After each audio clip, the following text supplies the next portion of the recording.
వీరప్పన్ ఆ పేరు తెలియని వారుండరు. వీరప్పన్ ఇండియాలోనే పేరు మోసిన బందిపోటు. ఎర్రచందనం ఏనుగుదంతల స్మగ్లింగ్ చేస్తూ ఏకంగా అప్పట్లోనే 160 కోట్ల బిజినెస్ చేశాడు. 184 మందిని చంపాడు. అలాంటి కరుడుగట్టిన వీరప్పన్ను పట్టుకొని ఆ తర్వాత వీరప్పన్ చేతిలో చనిపోయిన వ్యక్తి పందిళ్లపల్లి శ్రీనివాస్. ఎవరు ఈ శ్రీనివాస్? ఎందుకు ఇతన్ని వీరప్పన్ సొంత ఊరు ప్రజలే గుడిలో ఇప్పటికీ పూజలు చేస్తున్నారు? ఈ శ్రీనివాస్ ఎవరో ఈ వీడియోలో తెలుసుకుందాం. వీడియోలోకి ఎంటర్ అవ్వడానికంటే ముందు మన ఛానల్ ని సబ్స్క్రైబ్ చేసుకోండి. అండ్ ఈ వీడియో చాలా ఇంట్రెస్టింగ్ గా ఉంటుంది, చివరి వరకు చూడండి. పందిళ్లపల్లి శ్రీనివాస్ 1979లో ఇండియన్ ఫారెస్ట్ సర్వీస్ కు అర్హత సాధించి కర్ణాటక కేడర్ కు కేటాయించబడ్డాడు. ఇతని మొదటి పోస్టింగ్ 1982లో మైసూర్ జిల్లాలోని చామరాజనగర్ లో అసిస్టెంట్ కన్జర్వేటివ్ ఆఫ్ ఫారెస్ట్ గా పనిచేశాడు. ఆ టైంలో వీరప్పన్ పెద్ద స్మగ్లర్ గా ఉంటూ క్రూరంగా అందరినీ చంపుతూ ఉండేవాడు. 1983లో శ్రీనివాస్ DCF గా అంటే డిప్యూటీ కన్జర్వేటివ్ ఆఫ్ ఫారెస్ట్ గా ప్రమోషన్ పొందాడు. 1987 వరకు చామరాజనగర్ లోనే ఉన్నాడు. శ్రీనివాస్ ACF గా ఉన్నప్పుడే స్మగ్లర్లు వారి వివరాలు, ఫోటోలను సేకరించి పోలీసులకు పంపేవాడు. దాంతో పాటు స్మగ్లింగ్ నివారణకు ప్లాన్ చేసేవాడు. ఏనుగుదంతాల ఉత్పత్తులు అమ్మకాలను కేంద్రం నిషేధించి అలాంటి ప్రోడక్ట్ ఎవరి దగ్గరైనా ఉంటే వారిని బంధించడం చేస్తున్నప్పుడు అప్పటి వరకు ఏనుగుదంతాల స్మగ్లింగ్ చేస్తున్న వీరప్పన్ గంధపు చెక్కల స్మగ్లింగ్ కి మారాడు. ఇలా స్మగ్లింగ్ చేస్తున్న సమయంలో 1983లో బెంగళూరులో సార్క్ సమావేశాలు జరుగుతున్నాయి. ఆ టైంలోనే వీరప్పన్ ని శ్రీనివాస్ అరెస్టు చేశాడు. ఎవరికి చిక్కని వీరప్పన్ ని అరెస్టు చేసిన మొదటి వ్యక్తి శ్రీనివాస్. అదే మొదటిది మరియు చివరిది కూడా.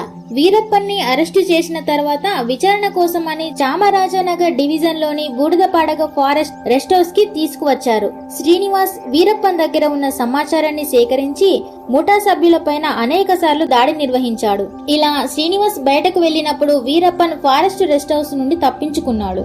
ఇలా తప్పించుకోవడానికి కొంతమంది పోలీసులు సహకరించారని విచారణ చేశారు. పై అధికారులు శ్రీనివాస్ నిజానికి ఇందులో లేకపోయినప్పటికీ కూడా అతని పేరు చేర్చి విచారించారు. కొంతకాలం తర్వాత శ్రీనివాస్ అనుకుంటే సమస్యలు లేని ప్రాంతాల్లో ట్రాన్స్ఫర్ చేసుకోవచ్చు, కానీ వీరప్పని పట్టుకోవాలన్న బలమైన కోరిక తన మైండ్ లో ఉండడంతో 1987లో చిక్కమగళూరులో DCF ట్రాన్స్ఫర్ అయ్యాడు. కొన్ని నెలల తర్వాత సత్యమంగళం రేంజ్ ఫారెస్ట్ ఆఫీసర్ చిదంబరంను వీరప్పన్ హత్య చేశాడు. వీరప్పన్ గ్రామమైన గోపీనాథంలో శ్రీనివాస్ ఇన్ఫార్మర్లను ప్రోత్సహించాడు. ఇన్ఫార్మర్ గా ఉన్న వారిని అతి క్రూరంగా తలలు నరికి వీరప్పన్ గ్రామాలలో ప్రదర్శించి ఒక విధంగా గ్రామ ప్రజలకు హెచ్చరిక చేశాడు. ఇంకోవైపు గ్రామ ప్రజలు మాట్లాడకుండా పోలీసులకు ఎలాంటి ఇన్ఫర్మేషన్ ఇవ్వకుండా తాను అక్రమంగా సంపాదించిన సొమ్ములో కొంత ప్రజలకు ఇవ్వడంతో వారు పోలీసులకు సహకరించేవారు కాదు. శ్రీనివాస్ ఒక IFS అధికారి మాత్రమే కాదు, గొప్ప మనసున్న వ్యక్తి. ఎందుకంటే వీరప్పన్ గ్రామం గోపీనాథం వద్ద మారియమ్మన్ టెంపుల్ నిర్మించి సేకరించిన విరాళాలను ఆలయ సిబ్బందికి చెల్లించడంతో పాటు ఫిక్స్డ్ డిపాజిట్ల పథకాన్ని కూడా ప్రారంభించాడు. శ్రీనివాస్ అతను పనిచేస్తున్న పరిధిలో మారుమూల గిరిజన గ్రామాలకు తాగునీటిని అందించాడు. రోడ్లు లేని గ్రామాలకు రోడ్లు వేయించి గ్రామాలకు పట్టణాలకు మధ్య కనెక్షన్ ఏర్పాటు చేశాడు. హాస్పిటల్స్ ని కట్టించాడు. గోపీనాథం గ్రామంలో ఇల్లు లేని 40 కుటుంబాలకు ఇల్లు నిర్మించాడు.